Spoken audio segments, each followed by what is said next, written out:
ఏమాత్రం ఆలస్యం చేయకుండా హేమచంద్రన్ అడిగేద్దాము తన టీం లోంచి ఎవరు వస్తున్నారో పర్ఫార్మెన్స్ కి. నెక్స్ట్ నా టీం నుంచి వస్తున్నాడు రంగా.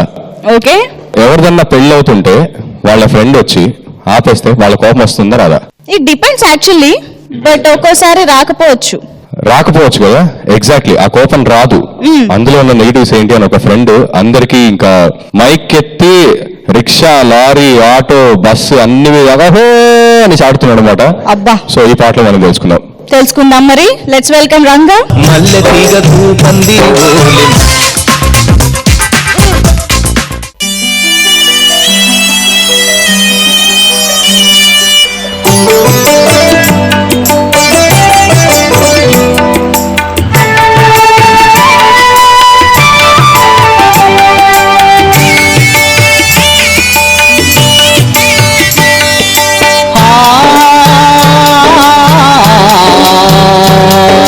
పట్టు చీర నీ గుణమంటుంది, పట్టిలు గురుసులు దెమ్మంటుంది, వాళ్ళ గొంతెమ్మ కోరికలు తీర్చలేమురా చిన్నోడా, గోళ్ళు వరకేదాకా బుల్లోడా, వాళ్ళ గొంతెమ్మ కోరికలు తీర్చలేమురా చిన్నోడా, గోళ్ళు వరకేదాకా గోపుతారురా బుల్లోడా.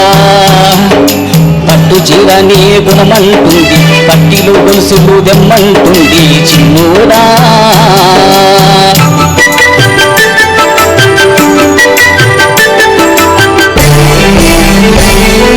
షాపింగ్ అంటూ సాధిస్తుంది, సేవింగ్ అంతా షేవింగ్ చేస్తుంది,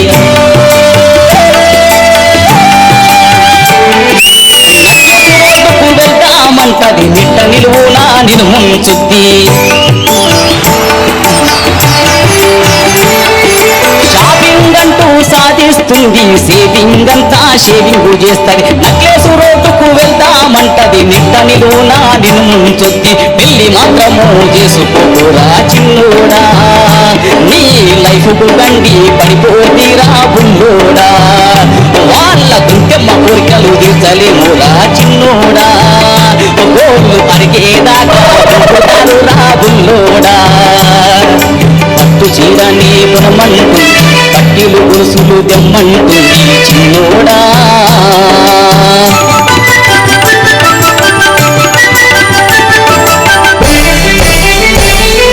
బంగారం అంటూ ముద్దే చేస్తది, వడ్డానంకే టెండరు వేస్తది, ఏబీ బుజ్జి డార్లింగ్ అంటూ చెడు లేకుండా గుండు గీస్తది, పెళ్లి మాత్రము చేసుకోరా చిన్నోడా, నీ లైఫ్ కు గండి పడిపోతీరా బుల్లోడా, వాళ్ళ గొంతెమ్మ కోరికలు తీర్చలేమురా చిన్నోడా, గోళ్ళు వరగేదాకా బూపుతారు రా బుల్లోడా.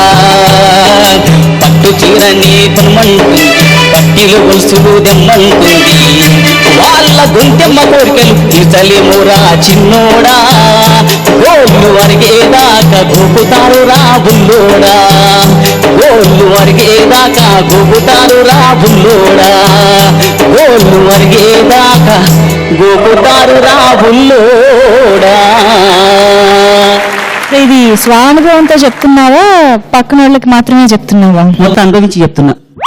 మొత్తం అనుభవించి చెప్తున్నా. సరే, అయితే నీ పర్ఫార్మెన్స్ ఎలా ఉందో కనుక్కుందాం ఇప్పుడు. స్వప్న, ఈ పాట చూస్తుంటే నేను అడగాల్సి వచ్చింది అనంత్ గారిని. అఫ్ కోర్స్ ఒరే రిక్షా అనేది ఆర్ నారాయణమూర్తి గారి మూవీ నేను తెలిసిందే. ఎగ్జాక్ట్లీ ఆయన ఇలా అంటున్నట్టే ఉంది. ఎగ్జాక్ట్లీ పాత జానపద గీతాలను గుర్తు చేశాను. సరే, అలాంటి పాటలన్నీ గుర్తొచ్చాయి, అలనాటి పాటలన్నీ కూడా. సో ఆ జానపద తత్వం నీ గొంతులో కూడా ఉంది. Well done. Thank you so much Swapna. So Hemachandra, maybe tempo బాగా మిస్ అయింది అనిపించింది నాకు. టెంపోలో పాడుంటే కరెక్ట్గా ఉండేది. సో అంటే కాన్సెప్ట్ ఎంతైతే కాన్సన్ట్రేట్ చేస్తున్నావో అంతే నువ్వు సింగింగ్ మీద కూడా కొంచెం కాన్సన్ట్రేట్ వెల్ బెటర్. అంటే నువ్వు మాట్లాడేది అంతా ఫన్నీగా ఉంటుంది, బాగానే ఉంటుంది, బట్ కాన్సెప్ట్ వైజ్ కూడా నువ్వు సింగింగ్ వైజ్ కూడా నువ్వు కొంచెం చూసుకోవాలి. అన్న శ్రీరామ్ గారు, ప్లాస్టిక్ బాటిల్లో నీళ్లు తాగి అలవాటైపోయిన గొంతుకి ఒక్కసారిగా మట్టి కొండ నీళ్లు రుచి చూపించినట్టుంది నీ పాట. బాగా పాడేవు రంగా. హేమచంద్ర చెప్పిన ఆ తాళాకు లయ తాలూకు లోపాలు కూడా అందులో కొట్టుకుపోయినాయి. జానపదం అన్నప్పుడే అది పూర్తిగా సాంకేతికంగా పాడితే ఆ సహజత్వం ఉండదు, అప్పుడప్పుడు అలా తప్పుకుని మళ్ళీ వచ్చేస్తూ ఉండాలన్నమాట. కానీ మార్కుల విషయంలో మరి అవి కూడా పరిగణలోకి వస్తాయి కాబట్టి అతను అందంలోనూ తప్పలేదు, మనం వినడంలోనూ తప్పలేదు, ఏం లెక్క చేయొద్దు, మళ్ళీ ఇలాగే పాడు. రంగా పర్ఫార్మెన్స్ మీకు నచ్చినట్లయితే RNG అని టైప్ చేసి సోమవారం రాత్రి 10 గంటల లోపు 800-846-0880కి వాట్సాప్ చేయండి. Thank you so much.